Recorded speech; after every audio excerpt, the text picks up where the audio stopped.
Hi, I'm Tamara with Wyoming Dutch Oven Cooking. Welcome to our cooking channel. And guess what? We're doing another wonderful fun meal today, something that we usually do up in the mountains or out in our backyard over coals or an open fire, briquettes, whatever you have. But anyway, we're going to show you that this is the same that you can do inside of your home in your kitchen. And it is called Salsa Chicken. Of course, it's made with my homemade salsa and a lot of wonderful ingredients that are going into it today that my husband and I are proud to say are from our garden that we harvested this morning. So I'm going to be showing you what we're going to be doing here shortly. Okay, first thing we're going to be doing here is in my Dutch oven that I have already preheating with a couple tablespoons of olive oil, I'm going to be browning some chicken thighs. And it's gotten nice and warm here. You know, I cook a lot with chicken. It's one of those easy things that you can cook and do so many things with. So we're going to brown this on both sides, and then I'll be adding some other ingredients to this. And I'm not going to put the lid on because I want this to brown nicely. You know, while my chicken is browning, I'm going to be telling you about this recipe, and I love it. If you would please subscribe, hit that like button, and leave a comment for us. We would really love that because we have a lot of fun recipes out there, and if you do that, you'll certainly see that. But after my chicken browns on both sides, I'm going to add 2 celery sticks that I've gone ahead and chopped up ahead of time, a green pepper that I've chopped up. Then we're going to add an onion, a medium-sized onion that I have gone ahead and chopped up, fresh mushrooms, and these are just white mushrooms, and about a half a pound. And then my seasoning that I'll be putting on this is going to be a teaspoon of cumin, a teaspoon of chili powder, and a teaspoon of dried garlic, or you can use minced garlic, whatever your preference is. And then we'll be adding my homemade salsa, and we love to use the black beans, Bush's black beans. And then I have a cup of frozen corn that's I'm thawing here. We'll be adding that. And we're going to let this simmer probably for about an hour on low. Let all these flavors just cook together. And then we're going to be serving it over white fluffy rice. Now, doesn't that sound wonderful? So just hang in there with us. We'll be letting this cook, and I'll be showing you putting these ingredients in. Okay, my chicken's browning pretty nicely here. I'm going to go ahead and add my onions.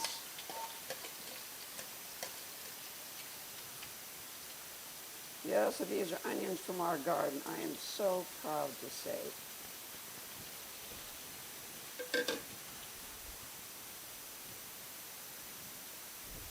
And our green pepper and celery. You know, this is one of these wonderful meals that you can just throw all together in a crock pot and let it cook all day also. I've done that and come home to such a wonderful dinner.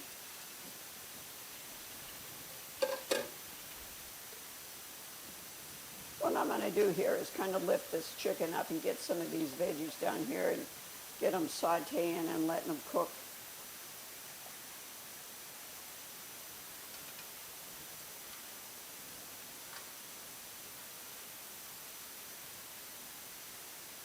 Kind of lift them up. And when I cook with chicken, most of the time I love to use the boneless, skinless chicken thighs. But you can use the chicken breast, whatever you like to use. But the chicken thighs, the boneless, skinless ones, just work out really good for something like this. I'm going to let those cook for a bit, and I'm going to add my mushrooms and my seasoning and the rest of my ingredients.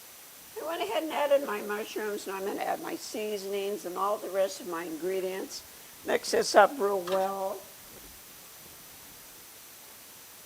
And, of course, my husband's smiling. This is going to be a full pot. I have the habit of always doing that. But it will cook down. It will be absolutely wonderful. This is one of our favorite dishes that we like to do up in the mountains.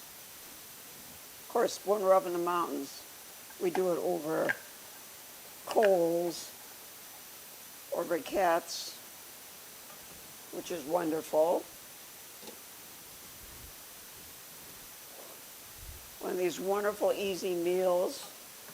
Of course, my granddaughter loves to make stuff like this and put it in a crock pot. That's why I mentioned a crock pot.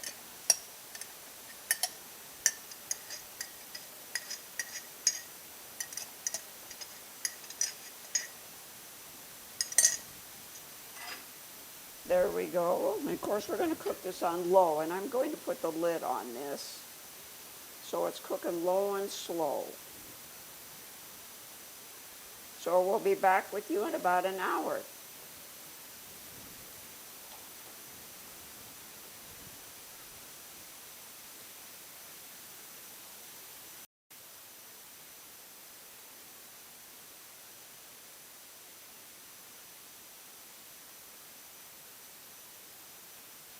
What I'm going to do here now is put the lid on this, and we're going to go ahead and bake this in the oven, 300 degrees, for about an hour. We'll check it and see if everything's cooking nicely. We might have to cook it a little bit longer, but it works better when you put the lid on and bake it in the oven. So that's what we're going to do today.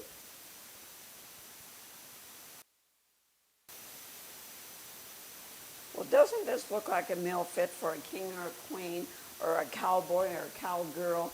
Oh my goodness, and does it smell wonderful. And it took about an hour and a half to cook.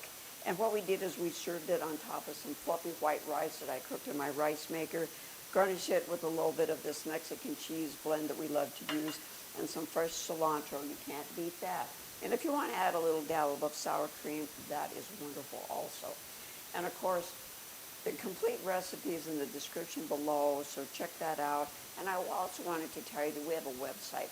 It's WyomingDutchOvenCooking.com. If you go to that website, it gives some wonderful tips and care on how to take care of cast iron, because it is very, very important. This pot right here is probably 75 years old, and it was my mother's, and they used it on the ranch, and see if it's taken care of, it lasts forever. And we also have a lot of fun recipes, cookware, spices, sauces, all kinds of wonderful stuff, so check that out. Of course, our motto is great food shared with family and friends equals great times. And of course, with this wonderful dish, a nice glass of red wine is absolutely perfect pairing. Thank you, and I hope you enjoy this. Hope you have a great summer. We'll see you again. Thank you.